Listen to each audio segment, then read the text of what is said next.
ભારતમાં અંગ્રેજોએ આપણા જીવન જરૂરિયાતી વસ્તુ એવી મીઠા ઉપર બહુ જ વેરો નાખી દીધો હતો. એટલા માટે ગાંધીજી અને બીજા નેતાઓએ નક્કી કર્યું કે આનો હવે આપણે ભંગ કરવો પડશે. એટલે એમને એ સવિનય કાનૂન ભંગની ચળવળના ભાગરૂપે ગાંધીજીએ દાંડી ગામને દરિયા કિનારે જઈ અને આ મીઠાના કાયદાનો ભંગ કરવાનું નક્કી કર્યું. એમણે 11મી માર્ચે સાબરમતી આશ્રમ અમદાવાદમાં હજારો ભારતીયોની સામે એક સંદેશો આપ્યો કે હવે આપણે આ સત્યાગ્રહ કરીએ છીએ અને સત્યાગ્રહની વચ્ચે જો કોઈ અંગ્રેજ અધિકારી કે કોઈ બી આપણી ધરપકડ કરે અથવા તો કંઈ બી વચ્ચે તકલીફ આવે તો પણ આપણે આ જે અહિંસક લડત છે એ આપણે લડત ચાલુ રાખશું. તેથી બીજા દિવસે 12મી માર્ચે ગાંધીજી અને તેમના 78 સાથીદારો અમદાવાદ સાબરમતી આશ્રમથી પદયાત્રા યોજી અને આગળ કૂચ એમને આગળ વધારી.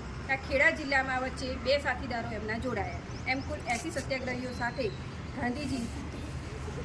ગાંધીજી નવસારી જિલ્લાના દાંડીના દરિયા કિનારે પહોંચ્યા.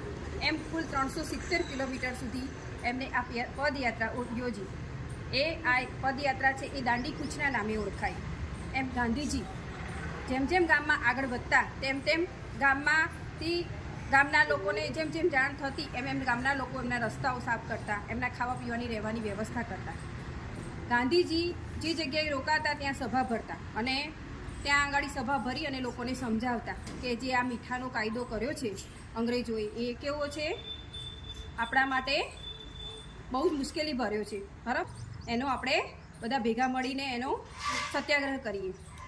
પછી એવી રીતે ગાંધીજી એમના સાથીઓ સાથે પદયાત્રા યોજી 24 દિવસની પદયાત્રા બાદ એઓ 5મી એપ્રિલે દાંડીના ગામે પહોંચ્યા અને બીજા દિવસે 6ઠી એપ્રિલે દાંડીના દરિયા કિનારે જઈ એમને ચપટી મીઠું હાથમાં લઈ અને ગગનભેદી નાદે કીધું કે મેને નમક કા કાનૂન તોડ દિયા.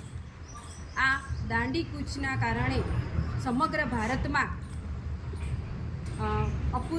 લોકોમાં અપૂર્વ ચેતના અને જિજ્ઞાસાના ભાવ જગાડ્યા.